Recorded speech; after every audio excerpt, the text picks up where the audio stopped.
A lot of people want to know what is IELTS. So in today's video, I am going to tell you what is IELTS. First of all, let's start with the full form. IELTS stands for International English Language Testing System, and this exam is conducted by Cambridge University, which is in the UK.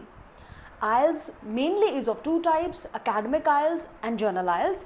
Academic IELTS is an exam which is made for those students who want to go for study visa for any English speaking country.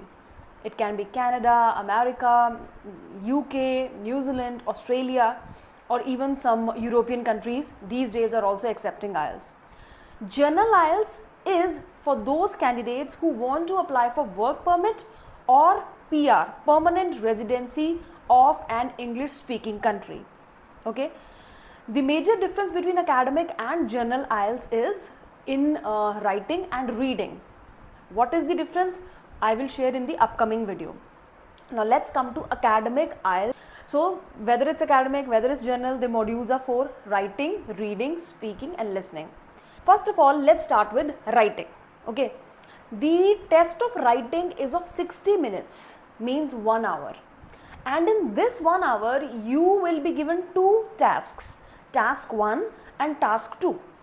Task 1 is report writing. Report writing means some data will be given, or sometime non-data information is also there, but mainly data is given. It can be a line graph, pie chart, table, bar graph, or it can be a flow chart, map, diagram. You need to understand that data, you need to analyze that data or that picture, and then you need to have to write a report on it in 150 to 200 words. Okay. And task 2 is essay writing. There can be different types of essays. It can be either discussion essay or it can be opinion essay. Further, there are subcategories of essays. If you want to learn about essay writing, we have a separate lesson on essay writing. You can check the link in the description. So in 1 hour, you need to do two tasks, task 1 and task 2. 1 hour will be given. So IELTS exam is all about time management. If you are poor at time management, sorry to say, but you won't be able to complete two tasks in 1 hour. Newcomers or those students who do not know how to manage time, what they do is they spend half an hour on task 1 and half an hour on task 2, which is absolutely wrong strategy. Never do that. What you need to do is you need to spend more time on task 2. So Cambridge says that you should spend 40 minutes on task 2 and 20 minutes on task 1. I suggest my students to do task 2 first, spend more time on it, and then in rest of the 20 or 15 minutes go for the task 1. Why like this? Because task 1 has less band weightage. Score weightage of task 1 is lesser. Task 1 is less important as compared to task 2. Your task 2 has more band weightage. It is more valuable. It is more, it's going to affect your score more deeply as compared to task 1. This is all about writing. Then is reading. Reading test is again of 60 minutes. Okay. In these 60 minutes means in this 1 hour, there will be 3 passages given. You will get a booklet. In that booklet, there will be 3 separate passages. None of the passage will be interrelated with each other. So all 3 passages will be completely independent on different topics. Generally, these passages are authentic research papers. In first passage, there will be 13 questions. In second passage, there will be again 13 questions. In third passage, there will be 14 questions. So total there will be 40 questions. In 1 hour, you need to find out the answers of 40 questions. Which type of questions will be there? Well, the questions can be fill-ups. It can be true, false not given. It can be yes, no not given. It can be multiple choice questions. There can be a flow chart. You need to complete that flow chart. It can be give the headings to the paragraph. It can be match the information from the paragraphs. It can be which writer has given or said this particular statement, and you need to find out the name of the writer, you need to match the names of the writer, something like that. So the total types of questions in reading are again 7 to 8. Once again I am repeating, 13 questions, and third passage will have 14 questions. Difficulty level also increases as we move on further. So passage 1 is easy, passage 2 is moderate, passage 3 is the most difficult one. Again in reading also, we need to pay attention on our time management. The entire IELTS exam, guys, is based on time management. Whether it's writing, whether it's reading, or it's listening or even speaking. In reading, most of the students are unable to complete their reading in 60 minutes.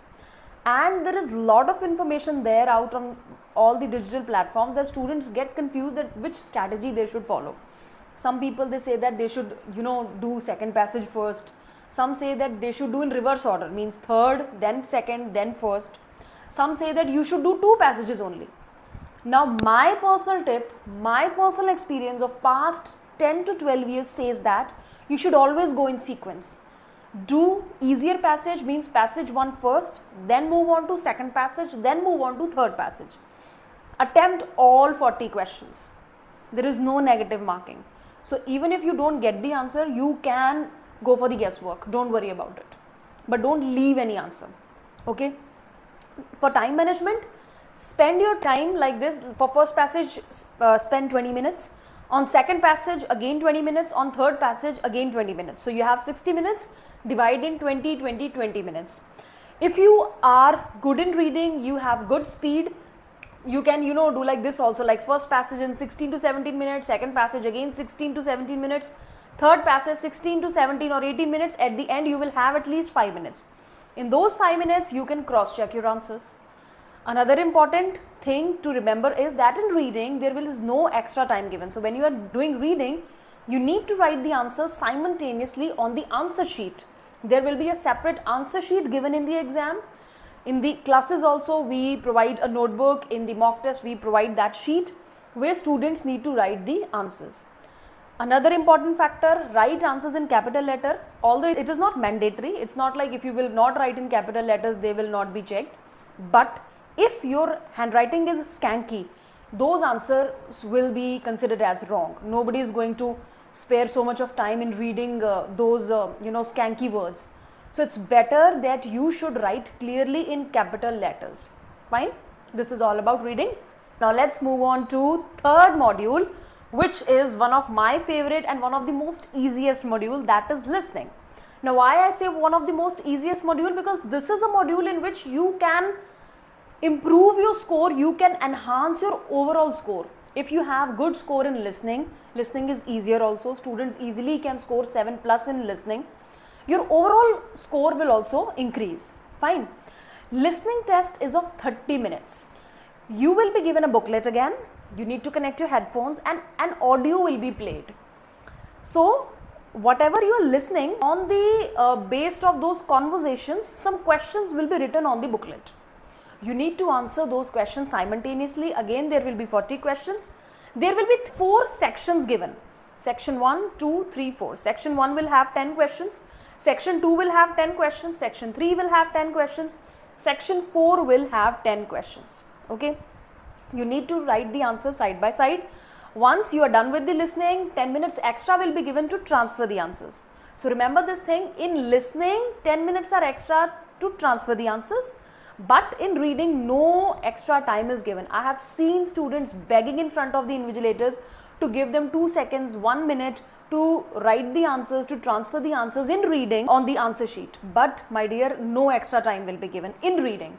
In listening, you have 10 minutes extra just to transfer the answers. In listening, whatever you are listening will be played only once. Nothing will be played repetitively. So make sure that you listen very attentively. Again, as you move on, the difficulty levels also keeps increasing. Section 1 is very easy.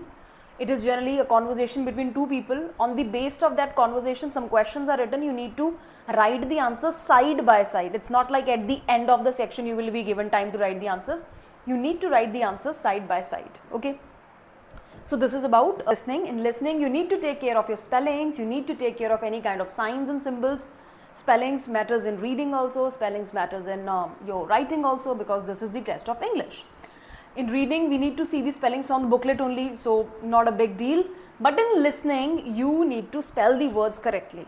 If you are not spelling the words correctly, the answers will be considered as a wrong answer. Okay. Last module is speaking. Speaking is also one of, I would say, an easier kind of a module. Reason being, it is the shortest module. The test is of only 11 to 14 minutes. 11 to 14 minutes, guys. So I personally say my students, then don't get worried about speaking so much. Speaking is all about your confidence. It has 3 rounds, round 1, 2 and 3. Round 1 is known as warm-up session. Warm-up session means examiner is going to ask you some basic questions based on your introduction, your name, your hometown, your qualification. All you need to do is you need to give answers in 2 to 3 sentences. Not like long answers, but not one word or one sentence answers. You need to explain whatever examiner is asking in 2 to 3 sentences. I will give you an example. There can be some general topics as well. Once examiner is done with these basic questions like name, hometown and all, examiner can pick up any random topic. It can be books, cars, shoes, pencils, colors, any question, and there will be 5 to 6 questions further. You need to answer those questions as well.